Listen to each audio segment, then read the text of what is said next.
ಕುಂದಾಪುರ ರೈಲು ಪ್ರಯಾಣಿಕರ ಹಿತರಕ್ಷಣಾ ಸಮಿತಿ ಯಾವಾಗ ಆರಂಭ ಆಯಿತು ಆವತ್ತಿಂದ ನಮ್ಮ ಸಮಿತಿ ಒಂದಲ್ಲ ಒಂದು ರೀತಿಯಲ್ಲಿ ಕ್ರಿಯಾಶೀಲವಾಗಿ ಕೆಲಸ ಮಾಡ್ತಾ ಬರ್ತಿದೆ. ಹಲವಾರು ರೈಲುಗಳ ಸ್ಟಾಪೇಜ್ಗಳನ್ನು ಇಲ್ಲಿದ್ದ ಸ್ಟಾಪೇಜ್ಗಳನ್ನು ನಾವು ಸರ್ಕಾರಕ್ಕೆ, ಇಲಾಖೆಗೆ, ಜನಪ್ರತಿನಿಧಿಗಳ ಮುಖಾಂತರ ಡಿಮಾಂಡ್ ಮಾಡಿ ಒತ್ತಾಯ ಮಾಡಿ ಪಡ್ಕೊಂಡಿದ್ದೇವೆ. ಹಾಗೆ ಅದರ ಜೊತೆಯಾಗಿ ನಾವು ಬೇಕಾದ ರೈಲುಗಳನ್ನು ಕೂಡ ನಮ್ಮದೇ ಪ್ರಯತ್ನದಿಂದ ಕುಂದಾಪುರ ರೈಲು ಪ್ರಯಾಣಿಕರ ಹಿತರಕ್ಷಣಾ ಸಮಿತಿಯವರ ಹೋರಾಟ ಪ್ರಯತ್ನದಿಂದ ಜೊತೆಯಾಗಿ ನಮ್ಮ ಜನಪ್ರತಿನಿಧಿಗಳು, MP ಗಳು, MLA ಗಳು ಇವರೆಲ್ಲರ ಸಹಕಾರದಿಂದ ನಾವು ಹಲವಾರು ಕೆಲಸಗಳನ್ನು ಮಾಡಲಿಕ್ಕೆ ಸಾಧ್ಯ ಆಯಿತು.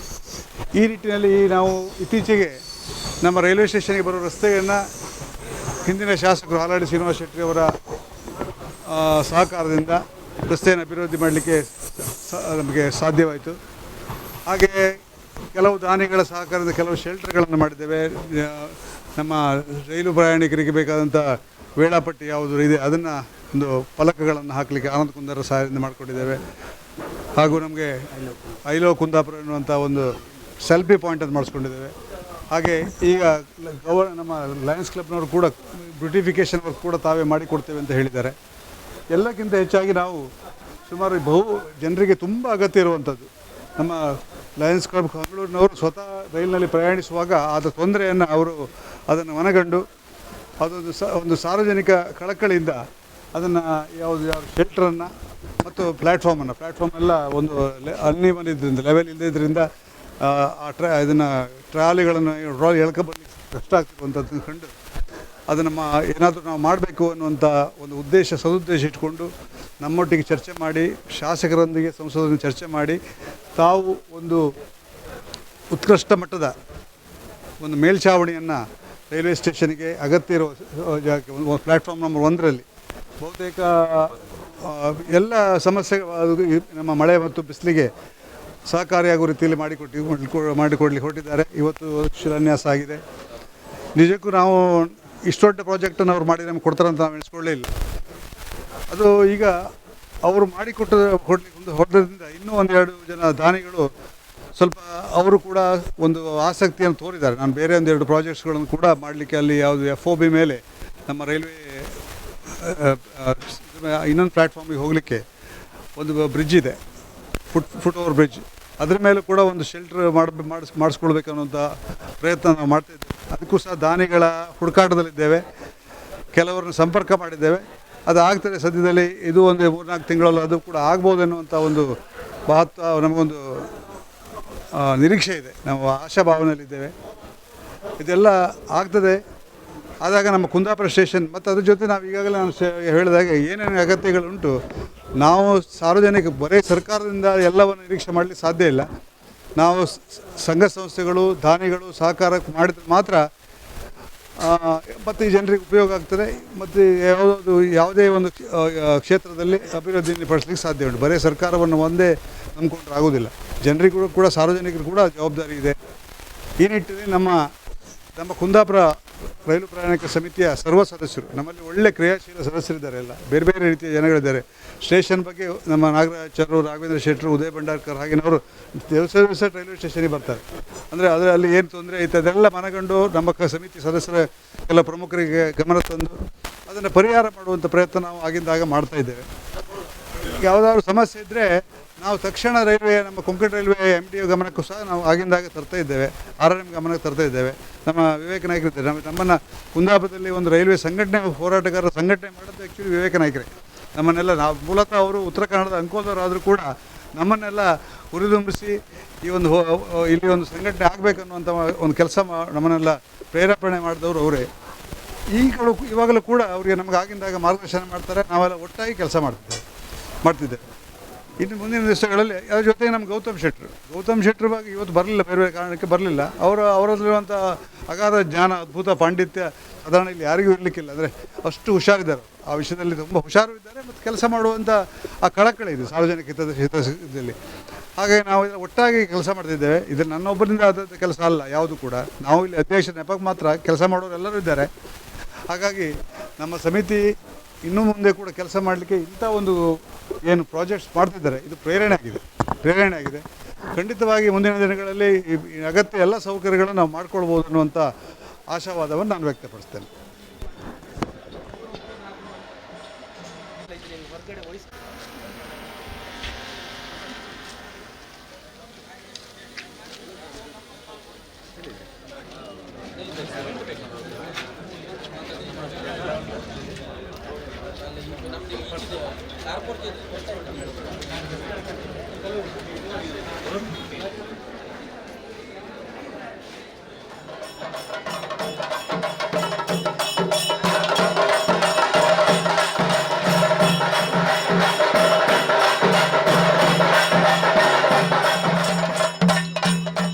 ಕುಂದಾಪುರದ ಬಹಳಷ್ಟು ದಿವಸದಿಂದ ಒಂದು ಸಂಸದರಾದಂತಹ ಶ್ರೀನಿವಾಸ ಪೂಜೆ ಅವರು ಆಗಮಿಸಿದ್ದಾರೆ.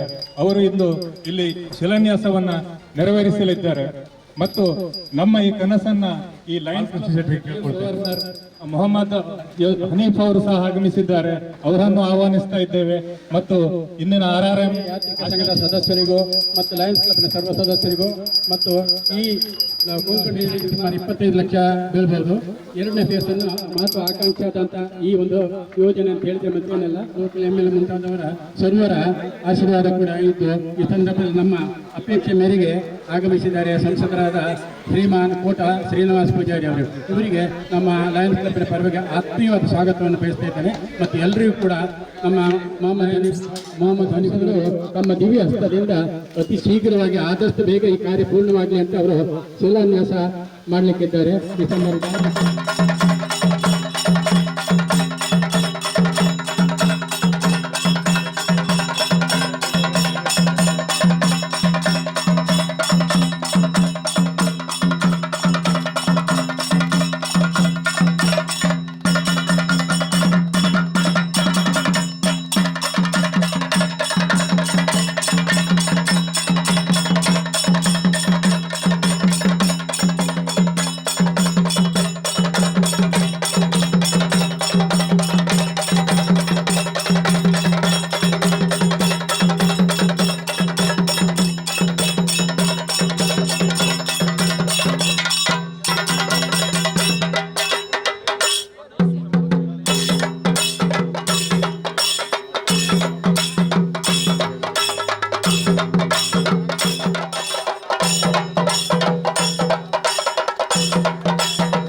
ರೈಲ್ವೆ ನಿಲ್ದಾಣಕ್ಕೆ ಲಯನ್ಸ್ ಕ್ಲಬ್ನವರು ಸುಮಾರು 50 ಲಕ್ಷ ರೂಪಾಯಿ ವೆಚ್ಚದಲ್ಲಿ ನಿಲ್ದಾಣ ನವೀಕರಣ ಮತ್ತು ಮೂಲಭೂತ ಸೌಕರ್ಯವನ್ನು ಒದಗಿಸಿದ್ದಾರೆ. ನಾನು ಲಯನ್ಸ್ ಕ್ಲಬ್ಬಿನ, ರೋಟರಿ ಕ್ಲಬ್ಬಿನ ಮತ್ತು ರೈಲ್ವೆ ಸಮಿತಿಯ ಪ್ರಯಾಣಿಕರ ಸಮಿತಿಯ ಅಧ್ಯಕ್ಷರ ಸಹಿತ ಎಲ್ಲರಿಗೂ ಅಭಿನಂದನೆ ಹೇಳಿದ್ದೇನೆ. ಇನ್ನು ಮುಂದಿನ ದಿನಗಳಲ್ಲಿ ನಮ್ಮ ಮುಂದೆ ಗುರಿ ಇರುವಂಥದ್ದು ಈ ಕೊಂಕಣ ರೈಲ್ವೆಯನ್ನು ಭಾರತೀಯ ರೈಲ್ವೆಯನ್ನು ವಿಲೀನ ಮಾಡಿ ಈ ಹಳಿಗಳನ್ನು ದ್ವಿಪಥ ಮಾಡಿ ಒಂದು ಪ್ರಯಾಣಿಕರಿಗೆ ಬಹುದೊಡ್ಡ ಕೊಡುಗೆ ಕೊಡಬೇಕು ಅನ್ನೋದು ನಮ್ಮೆಲ್ಲ ಸಂಸದರ ಮತ್ತು ನಮ್ಮೆಲ್ಲ ಶಾಸಕರ ಆಶಯ ಕೂಡ ಇದೆ. ಅದರ ಬಗ್ಗೆ ಮುತುವರ್ಜಿಯಿಂದ ಕೆಲಸ ಮಾಡ್ತೇವೆ, ಯಶಸ್ವಿ ಆಗ್ಬೋದು ಅಂತ ನಮ್ಗೆ ಆಶೆಯನ್ನು ಹೊಂದಿದ್ದೇವೆ. ಇನ್ನೊಂದು ಕೇಳಿ,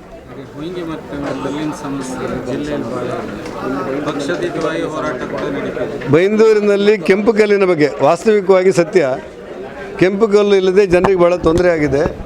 ಹಾಗಾಗಿ ಕೆಂಪು ಕಲ್ಲಿಗೆ ಅನುಮತಿ ಕೊಡಿ ಅಂತೇಳಿ ಜಿಲ್ಲಾಧಿಕಾರಿಯವರಿಗೆ ಕೆಲವರು ಪತ್ರ ಬರೆದಿದ್ದಾರೆ. ಜಿಲ್ಲಾಧಿಕಾರಿಗಳ ಜೊತೆ ನಾನು ಮಾತಾಡಿದ್ದೇನೆ. ಗಣಿ ಮಂತ್ರಿಗಳ ಗಮನಕ್ಕೂ ಇದೊಂದು ಸತ್ಯ ತರಲಾಗಿದೆ.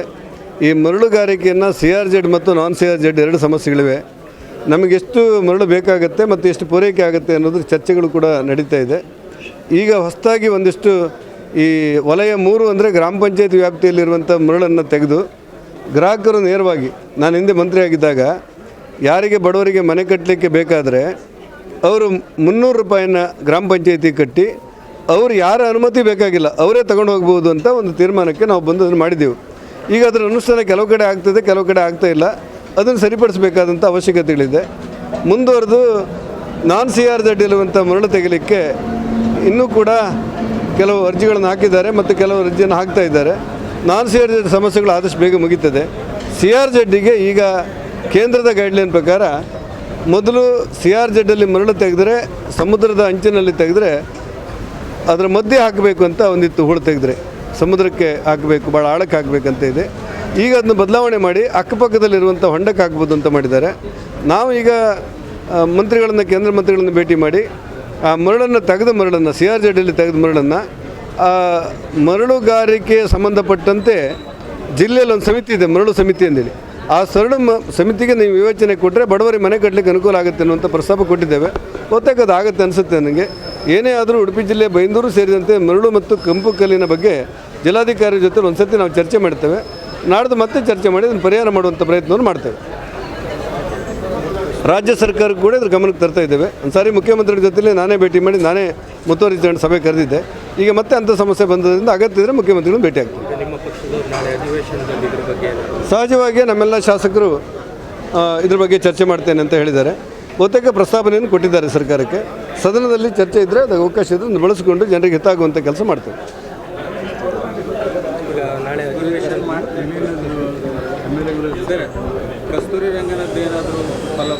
ಈಗ ಕಸ್ತೂರಿ ರಂಗನ್ ವರದಿಯಕ್ಕಿಂತ ಗಾಡಿಗಳ ವರದಿ ಮೊದಲಾಗಿತ್ತು. ಗಾಡಿಗಳ ವರದಿಯಲ್ಲಿರುವಂಥ ಸಮಸ್ಯೆಗಳ ಬಗ್ಗೆ ಕಸ್ತೂರಿ ರಂಗನ್ ವರದಿಯನ್ನು ರಚನೆ ಮಾಡಲಾಯಿತು. ಕಸ್ತೂರಿ ರಂಗನ್ ವರದಿ ಕೊಟ್ಟ ನಂತರ ಒಂದಷ್ಟು ದಿವಸಗಳ ಕಾಲ ಈ ಸಮಸ್ಯೆಗಳು ಬಂದಿರಲಿಲ್ಲ.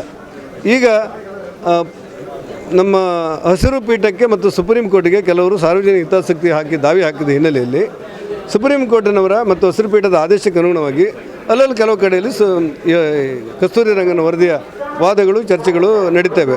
ವಾಸ್ತವಿಕವಾಗಿ ನಮ್ಮ ಹಿಂದಿನ ಸರ್ಕಾರ ಬೊಮ್ಮಾಯಿಯವರಿರುವಾಗಲೂ ಅದನ್ನು ರಿಜೆಕ್ಟ್ ಮಾಡಿದ್ದಾರೆ. ಕಸ್ತೂರಿ ರಂಗನ್ ವರದಿ ಮಾಡೋದಿಲ್ಲ ಅಂತ ಹೇಳಿದ್ದಾರೆ. ಈಗಿನ ಸಿದ್ದರಾಮಯ್ಯ ಸರ್ಕಾರ ಕೂಡ ಕಸ್ತೂರಿ ರಂಗನ್ ವರದಿಯನ್ನು ರಿಜೆಕ್ಟ್ ಮಾಡಿದ್ದಾರೆ. ಹಾಗಾಗಿ ಈಗ ಏನಾದರೂ ಕಾಡ್ತಾ ಇದ್ದರೆ ಆ ವರದಿಗಳ ಆಧಾರದಲ್ಲಿ ಅಲ್ಲ ಅಂತೇಳಿ ಮೊನ್ನೆ ಜಿಲ್ಲಾಧಿಕಾರಿಯವರು ನಮಗೆ ಸ್ಪಷ್ಟವಾಗಿ ಹೇಳಿದ್ದಾರೆ. ಅದರ ಹಿನ್ನೆಲೆಯಲ್ಲಿ ಚರ್ಚೆ ನಡೀತಾ ಇದೆ. ನಾನು ಹೇಳ್ತಾ ಇರೋದೇನೆಂದರೆ ಕೇಂದ್ರ ಸರ್ಕಾರಕ್ಕೆ ರಾಜ್ಯ ಸರ್ಕಾರದ ಒಟ್ಟು ಚರ್ಚೆಯಲ್ಲಿ ನನ್ನ ಅಭಿಪ್ರಾಯಗಳು 6 ಅಧಿಸೂಚನೆ ಇಲ್ಲಿವರೆಗೆ ಹೊರಟಿತ್ತು ಕಸ್ತೂರಿ ರಂಗನ್ ವರದಿಯ ಬಗ್ಗೆ. ಅದರಲ್ಲಿ 3 ಆಗ್ತಾ ಇರುವಾಗ ಕೇರಳ ಕಸ್ತೂರಿ ರಂಗನ್ ವರದಿಯಿಂದ ಹೊರಗುಳಿಯಿತು. ಹೇಗೆ ಉಳಿತು ಅಂತ ಹೇಳಿದರೆ ಕೇರಳದವರು ಭೂ ಸರ್ವೆ ಮಾಡಿ ಕಾಡನ್ನು ಮತ್ತು ನಾಡನ್ನು ಪ್ರತ್ಯೇಕ ಮಾಡಿ ಕಾಡಿನೊಳಗಿರುವಂಥ ಯಾರಾದರೂ ಅರಣ್ಯವಾಸಿಗಳಿದ್ದರೆ ಅವರಿಗೆ ಬೇರೆ ಜಾಗ ಕೊಟ್ಟು ಕಾಡಿನ ಹೊರಗೆ ತಂದು ಈ ಕಸ್ತೂರಿ ರಂಗನ ಸಮಸ್ಯೆಯನ್ನು ಕೇರಳದವರು ಭೂ ಸರ್ವೆ ಮೂಲಕ ಪರಿಹಾರ ಮಾಡಿದ್ದಾರೆ. ಹಾಗಾಗಿ ನಾವು ಹೇಳ್ತಾ ಇದ್ದೇವೆ, ಇಲ್ಲಿರುವಂಥ ಕಾಫಿ ತೋಟ ಕಾಡು ಅಂತ ಬರುತ್ತೆ, ರಬ್ಬರ್ ತೋಟ ಕಾಡು ಅಂತ ಬರುತ್ತೆ, ಅಡಿಕೆ ಗಿಡ ಕಾಡು ಅಂತ ಬರುತ್ತೆ, ಅದೆಲ್ಲವನ್ನು ಪರಿಹರಿಸಿ ಭೂ ಸರ್ವೆಗೆ ಚಾಲನೆ ಕೊಡಬೇಕಂತ ರಾಜ್ಯ ಸರ್ಕಾರಕ್ಕೆ ನಾವು ಒತ್ತಾಯ ಮಾಡ್ತಿದ್ದೇವೆ. ಅಲ್ಲಿವರೆಗೆ ಏನೇ ಆದರೂ ಕೂಡ ಕಸ್ತೂರಿ ರಂಗನ್ ವರದಿಯ ಸಾಧಕ ಬಾಧಕಗಳು ಏನೇ ಇದ್ದರೂ ಕೂಡ ಭೂ ಸರ್ವೆ ಆಗುವವರೆಗೆ ಇಲ್ಲಿರುವಂಥ ಜನರಿಗೆ, ಕಾಡಿನಲ್ಲಿರುವಂಥ ಜನರಿಗೆ ತೊಂದರೆ ಕೊಡಬಾರ್ದು ಅಂತ ನಾವು ಭಾಳ ಗಟ್ಟಿಯಾಗಿ ನಮ್ಮ ಪಕ್ಷದ ಮೂಲಕವೂ ಹೇಳಿದ್ದೇವೆ. ರಾಜ್ಯ ಸರ್ಕಾರಕ್ಕೆ, ಕೇಂದ್ರ ಸರ್ಕಾರಕ್ಕೆ ಇದೇ ಮಾತನ್ನು ಸ್ಪಷ್ಟಪಡಿಸಿದ್ದೇವೆ. ನಾಳೆ ಕೇಂದ್ರದ ಅಧಿವೇಶನ ಸ್ಟಾರ್ಟ್ ಆಗುತ್ತೆ.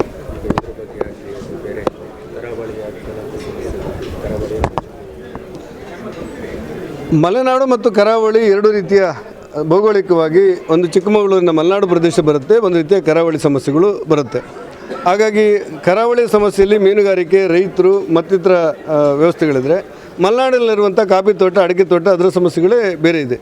ಈಗಾಗಲೇ ನಮ್ಮ ಕಾಫಿ ತೋಟಕ್ಕೆ ಸರ್ಪರ್ಸಿ ಕಾಯ್ದೆಯಡಿ ಆ ಕಾಫಿ ಬೆಳೆಗಾರರ ಜಾಗವನ್ನು ಏಲ ಮಾಡ್ತಾರೆ ಅನ್ನುವಂಥ ಪ್ರಶ್ನೆಯನ್ನು ಮುಂದೊಡ್ಡಿ ನಾನು ಸದನದಲ್ಲಿ ಪ್ರಸ್ತಾಪ ಕೊಟ್ಟಾಗ ಈ ಕಾಫಿ ತೋಟದ ರೈತರ ಬೆಳೆಯನ್ನು ನಾವು ಸರ್ಪರ್ಸಿ ಕಾಯ್ದೆಯಡಿ ನಮಗೆ ಅನ್ವಯಿಸುವುದಿಲ್ಲ ಅಂತೇಳಿ ಸಂಬಂಧಪಟ್ಟಂಥ ಮಂತ್ರಿಗಳು ಹೇಳಿರುವ ಹಿನ್ನೆಲೆಯಲ್ಲಿ ಒಂದಷ್ಟು ನಮಗೆ ನಿರಾಳಾಗಿದೆ.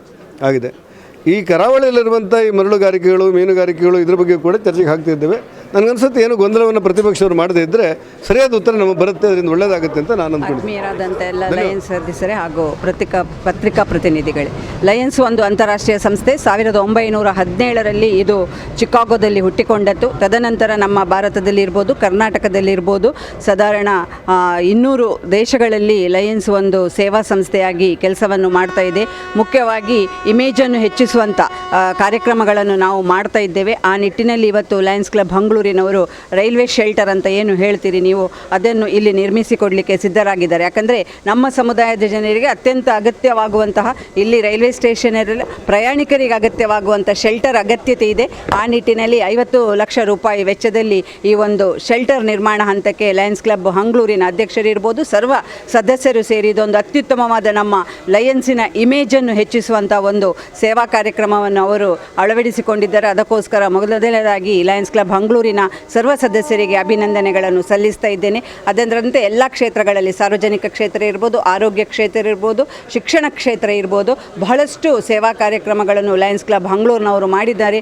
ಇವತ್ತು ಒಂದು ಸರ್ಕಾರಿ ಶಾಲೆಯ ಮಕ್ಕಳಿಗೆ ಅಗತ್ಯವಿರುವಂತಹ ಸ್ಮಾರ್ಟ್ ಟಿವಿ, ಕಲೀಲಿಕ್ಕೆ ಅನುಕೂಲವಾಗುವಂತಹ ಒಂದು ಸ್ಮಾರ್ಟ್ ಟಿವಿ ಕೊಡುಗೆ ಇರ್ಬೋದು, ಅಥವಾ ಮಕ್ಕಳಿಗೆ ಅನುಕೂಲವಾಗುವಂತಹ ಒಂದು ಹಾಲಿನ ವ್ಯವಸ್ಥೆ ಸರ್ಕಾರಿ ಶಾಲೆಗೆ ಅಗತ್ಯವಾಗಿ ಬೇಕು. ಆ ನಿಟ್ಟಿನಲ್ಲಿ ಆ ಹಳೆ ವಿದ್ಯಾರ್ಥಿ ಸಂಘದ ಜೊತೆಗೂಡಿ ಆ ಶಾಲೆಗೆ ಹಾಲನ್ನು ನೀಡುವಂಥ ನೀಡುವಂತಹ ಕಾರ್ಯಕ್ರಮಗಳಿರ್ಬೋದು, ಹಾಗೂ ಇನ್ನೂ ಹಲವಾರು ಆರೋಗ್ಯ ಕ್ಷೇತ್ರದಲ್ಲಿ ಕೂಡ ಸೇವೆಯನ್ನು ಮಾಡ್ತಾ ಬಂದಿದ್ದಾರೆ.